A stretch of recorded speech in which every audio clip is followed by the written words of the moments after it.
नमस्कार दोस्तों। हरतालिका तीज की कथा के अनुसार माता पार्वती ने भगवान शिव के लिए कठोर तपस्या की। दरअसल माँ पार्वती का बचपन से ही भगवान शिव को लेकर अटूट प्रेम था। माता पार्वती अपने कई जन्मों से भगवान शिव को पति के रूप में पाना चाहती थी। इसके लिए उन्होंने हिमालय पर्वत के गंगा तट पर बचपन से ही कठोर तपस्या शुरू की। माता पार्वती ने इस तप में अन्न और जल का त्याग कर दिया था। खाने में वे मात्र सूखे पत्ते चबाया करती थी।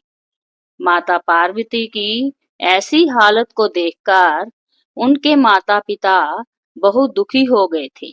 एक दिन देव ऋषि नारद भगवान विष्णु की तरफ से पार्वती जी के विवाह के लिए प्रस्ताव लेकर उनके पिता के पास गए। माता पार्वती के माता और पिता को उनके इस प्रस्ताव से बहुत खुशी हुई। इसके बाद उन्होंने इस प्रस्ताव के बारे में माँ पार्वती को बताया। माता पार्वती इस समाचार को पाकर बहुत दुखी हुई, क्योंकि वो अपने मन में भगवान शिव को अपना पति मान चुकी थी। माता पार्वती ने अपनी सखी को अपनी समस्या बताई।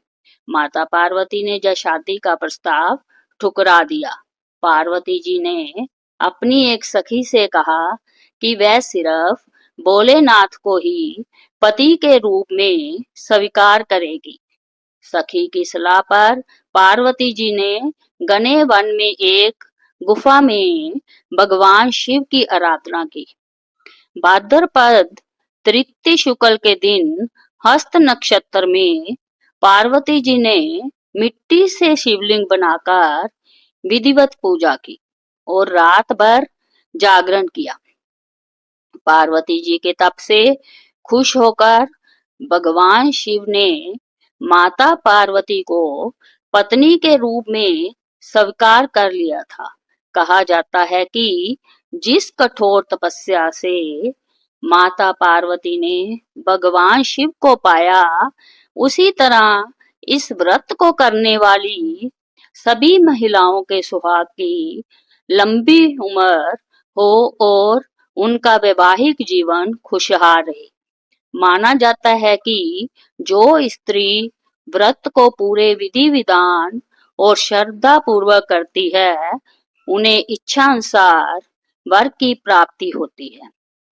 हरतालिका तीज पर गौरा और शिव से अखंड सुहाग की कामना करनी चाहिए और बोलना चाहिए कि भगवान हमें अजर अमर सुहाग देना।